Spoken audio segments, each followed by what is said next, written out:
I want you to close your eyes for a second. Well, unless you're driving. Right, yeah. Keep them open if you're behind the wheel. Yeah, please do. But put yourself in a very specific, highly stressful set of shoes.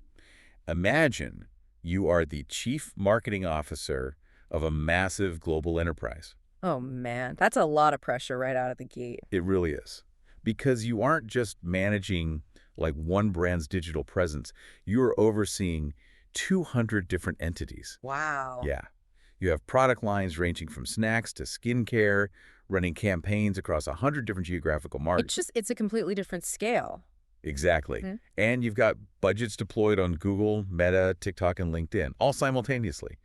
And your job, the thing you were paid the big bucks to do, is to know exactly what is working and what is failing at this exact second. Which is, frankly, almost impossible for a human brain to track. Right. The sheer cognitive overload of that is just staggering. Yeah. How do you actually know what's driving results when you're drowning in a sea of completely disconnected data? You really don't. I mean, not without help. Exactly.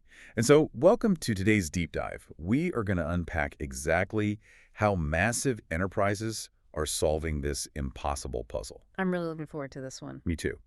So I've spent the last few days digging through a massive stack of documentation.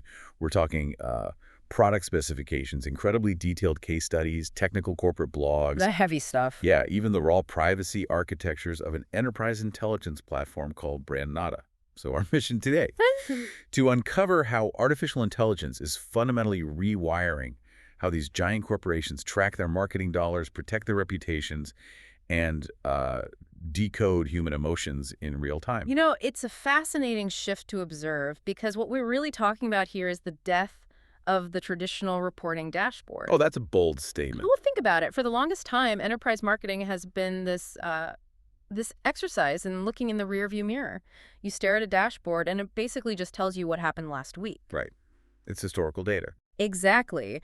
The transition we're seeing now is moving from systems that report the news to systems that actively make decisions and predict the future. I love that. Yeah, it is the difference between performing an autopsy on a failed ad campaign and diagnosing the illness while the patient can still actually be saved. That is the perfect way to frame it.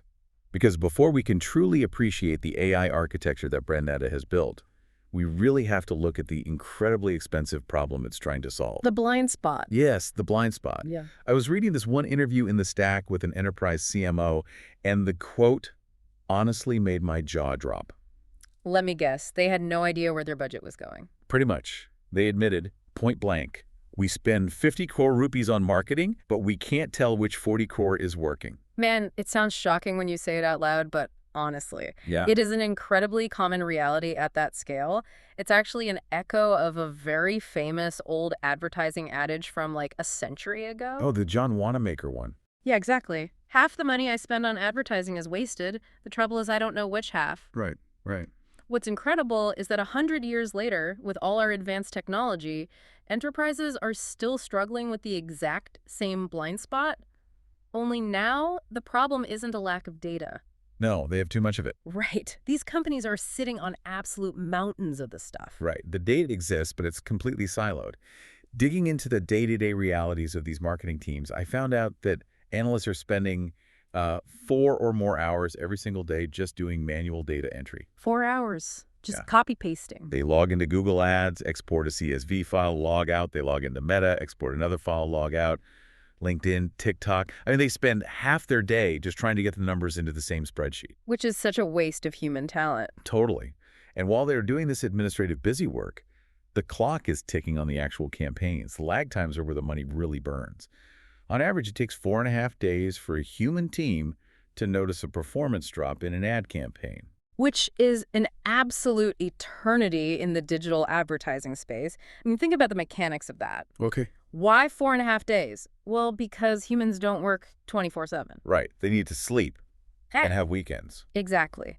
If an algorithm on Meta updates on a Friday night and your ad just stops delivering, your team isn't catching it until Monday morning. That makes total sense. By the time they pull the report, analyze it, and realize the cost per click has skyrocketed, it's Tuesday. So for 4.5 days, your campaign budget is actively bleeding out before a human being even spots the anomaly. Okay. Let's unpack this. It's like trying to fly a jumbo jet, but instead of a unified control panel, you have to physically sprint to different parts of the cockpit to read each dial individually. That's a great analogy. And to make it worse, all the dials are showing you data from 4 days ago. You are mathematically guaranteed to crash the plane. It seems like the traditional marketing tools out there were built beautifully for startups, but they just structurally shatter when you try to scale them across 350 plus entities. What's fascinating here is, to build on your jumbo jet analogy, it's actually worse than just having to sprint around the cockpit. The dials themselves are all in different languages. Oh, because the platforms don't talk to each other. Exactly. Meta defines a video view differently than TikTok does. Google attributes a conversion differently than LinkedIn does. Right. The human brain simply isn't equipped to translate, normalize, and process cross-platform variables at that speed and volume. A marketer might see a campaign performing okay on Meta, but they cannot simultaneously run the complex probability math to calculate if, say, shifting 20% of that budget to a TikTok campaign running in a completely different market would yield a higher overall return. But fixing that math is exactly where we start seeing the immediate financial payoff in these sources. The documentation outlines how BrandNata's ad tracking and optimization suite essentially builds that unified cockpit we were talking about. Right, the command center. Yeah. It pulls the APIs from Google, Meta, TikTok, and LinkedIn into one single real-time dashboard. But it's not just displaying the data. The AI is constantly running those cross-platform calculations you just mentioned. Right, because once you have all that normalized data flowing into a single AI engine, it starts seeing behavioral patterns that are entirely invisible to a human analyst. Like what? Well, a prime example is how it handles the psychology of creative fatigue. Yes, let's get into that because I found the data on creative fatigue absolutely fascinating. The analytics show that 37% of ad creatives, the actual images or videos being shown to users, show signs of fatigue after just 7 days. Which is incredibly fast. Right. People literally develop banner blindness. Their brains just stop registering the image. Yet the standard industry practice is to wait 30 or more days to refresh those visuals. Because 30 days aligns with the traditional human reporting cycle, we do end-of-the-month reviews. Of course. But the AI isn't looking at a calendar. It is looking at real-time mathematical thresholds. It doesn't just guess that an ad is getting tired. It watches the specific relationship between engagement decay and cost. So it's tracking the actual metrics, second by second. Exactly. For example, if it sees the impressions are holding steady, but the click-through rate drops by 15% over 48 hours, while the cost per acquisition simultaneously creeps up by 8%, well, the algorithm flags that specific image as fatigued. And it automatically recommends a budget reallocation instantly. It doesn't wait for the monthly postmortem. Right. The savings they outline are massive. I mean, an average reduction of 23% in wasted ad spend alongside a 31% improvement in return on ad spend. Those are huge margins for an enterprise. They really are. Yeah. There's a brilliant case study in the stack from Arjun Krishnan. He's the head of paid media at a major fintech company. Oh, I saw that one. Yeah. He noted that utilizing this creative fatigue detection alone saved them 5 lakh rupees. 5 lakh. Just by swapping out ads the exact minute the math showed people were sick of looking at them. It's incredible efficiency. It is, but here's where it gets really interesting, and I have to push back a little here. When you describe an AI automatically detecting anomalies and shifting budgets, is this tool just designed to automate the media buyer out of a job? The replacement fear. Yeah. Are we just building a machine to replace the human strategist? It's a valid concern, for sure. But when you look at the mechanics of the platform, it is doing the exact opposite. It's actually elevating the media buyer. How so? Well, human beings are terrible calculators, but we are fantastic strategists and psychologists. Right now, we are forcing highly paid media buyers to act as human calculators. Doing the manual CSV downloads. Exactly. Downloading spreadsheets, matching rows, looking for percentage drops. By having the AI handle the micro-anomaly detection, you free up the human to focus on the overarching strategy. The AI handles the what and the when, so the human can figure out the why. Okay, that makes sense. You're taking the administrative busywork out of the equation and giving the marketer actual strategic leverage. Precisely. Okay, so that covers the quantitative side. We've plugged the drain on the ad budget. But having perfectly optimized ad spend is completely pointless if your brand's reputation suddenly goes up in flames online. Oh, absolutely. We have to look at the qualitative side, which is notoriously difficult for machines to grasp. It really is. It's the difference between knowing someone clicked a link and knowing how that person actually feels about your company. Sentiment and reputation management are where the stakes get incredibly high very quickly. And the numbers back that up. Looking at the risk analysis reports, 68% of massive brand crises start as entirely unseen online conversations. Wow, over 2/3. Yeah. It's just a few disgruntled people chatting on a Reddit thread or complaining on X. If you miss that initial spark, it escalates to an average of 12.5 lakh rupees in tangible reputation damage. Which is a nightmare for a CMO. A total nightmare. So to combat this, BrandNata's platform is tracking 2.5 million brand mentions every single month. They are pulling from over 50 platforms. We're talking news sites, niche blogs, regional review boards, YouTube comment sections. That is a massive data pipeline. It is. And they claim they can mount a crisis response in under 2 minutes. 2 minutes. Yeah. Which is a stark contrast to the 4.7 hours it typically takes a human team to even notice a negative mention. And that speed isn't just about being fast. It is about tracking a metric called emotional velocity. Okay, unpack emotional velocity for me. What is that? Sure. Emotional velocity measures the speed and trajectory of a narrative. It's not just about counting how many people are upset. It's about how quickly that upset is spreading. The momentum of the anger. Exactly. If a telecommunications brand gets, say, 10 complaints about a dropped signal over the course of a day, that is a standard customer service baseline. The velocity is low. Just normal business. Right. But if they get 10 complaints from the exact same city within a 4-minute window, the AI detects a massive spike in emotional velocity. It immediately flags it as a potential infrastructure outage and a brewing PR crisis. It's predicting the structural integrity of a situation before the bridge actually collapses. Exactly. And the technical specs of this AI sentiment analysis tool are wildly ambitious. They claim a 94% accuracy rate. It doesn't just categorize things as positive or negative. Right, it goes deeper. Way deeper. It detects over 50 specific human emotions, distinguishing between mild frustration, outright anger, joy, excitement. And it does this across multiple languages, specifically highlighting its capabilities in Hindi, Tamil, and Telugu. Which is very hard to do. Which is why I have to stop here. Yeah. I am looking at these claims, and I have genuine doubts. Oh, yeah. Yeah. I mean, an AI accurately detecting regional internet slang and text-based sarcasm in Telugu. That is the absolute holy grail of natural language processing. It really is. I know humans who can't accurately detect sarcasm in an English text message.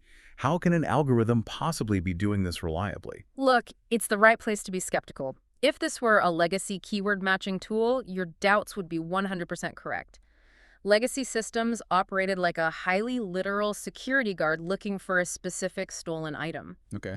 If the word hate was in a sentence, the tool marked it as a negative brand mention. Even if the sentence was, I hate how much I love this new pair of shoes. Exactly. That's a classic false negative. The tool lacks context. But if we connect this to the bigger picture, the deep learning models BrandNata is utilizing work fundamentally differently. Okay. How so? Think of them less like a literal security guard and more like a seasoned detective interrogating a suspect. The AI isn't just looking at the dictionary definition of individual words. It utilizes complex contextual vectors. Yeah. It analyzes the words immediately surrounding the target word. It analyzes the specific emojis used at the end of the sentence. It even looks at the historical behavior of that specific user to establish a baseline of their communication style. So it's reading the room, not just reading the text. Precisely. It is trained on millions of contextual conversations specifically within those regional dialects.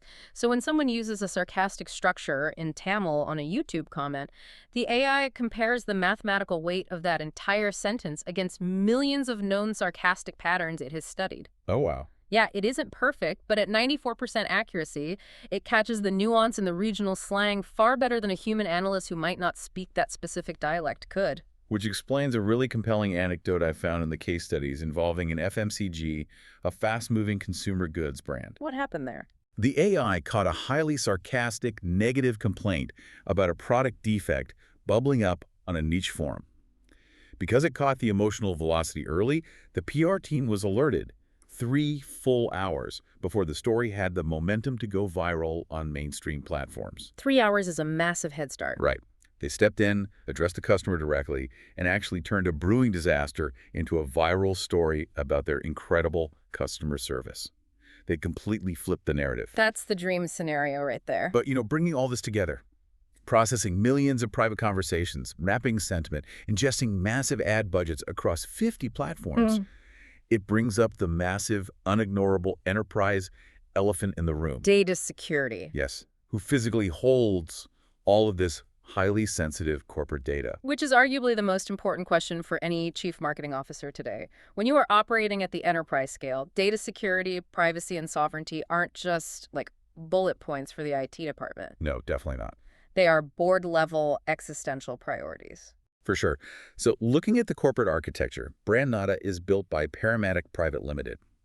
They were founded in 2023, headquartered in Jaipur with offices in Mumbai. And their documentation places a massive, almost aggressive emphasis on absolute data sovereignty. How so? They guarantee that all data remains physically located in India while offering multi-region architectural options for clients operating in the EU or APAC markets. And their privacy policy has a hardline stance. They explicitly state they do not sell data to third-party brokers. And the underlying security infrastructure they've built actually supports those claims.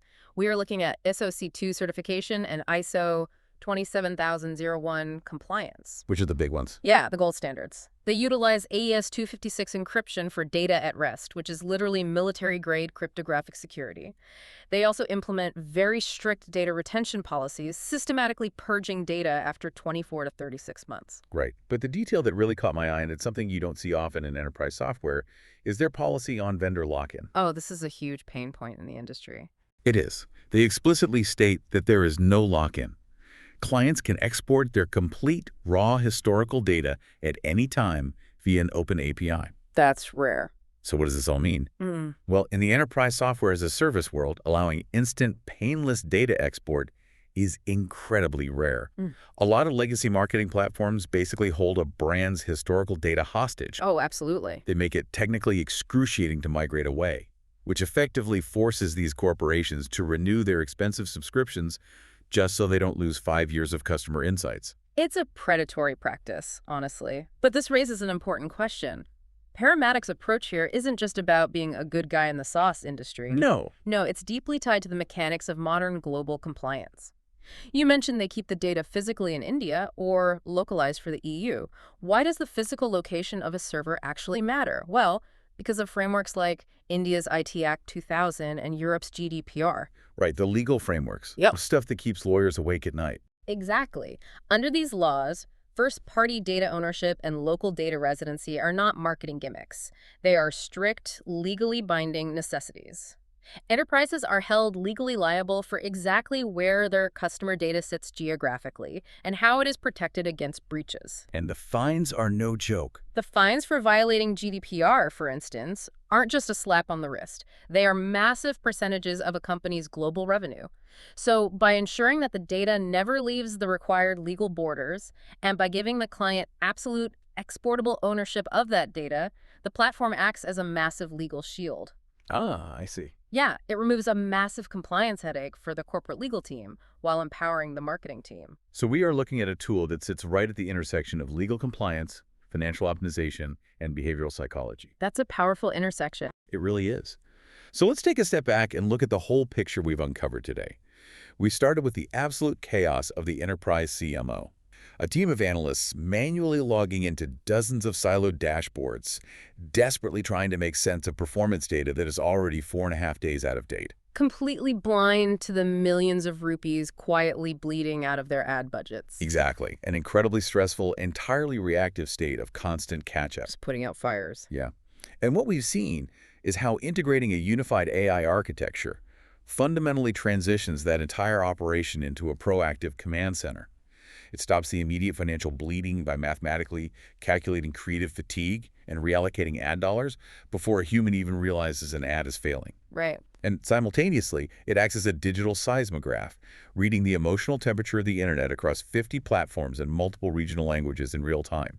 It takes all the fragmented dials of that jumbo jet and turns them into a single cohesive flight path. It takes the guesswork out of the scale. Exactly. It moves the enterprise from hoping to knowing.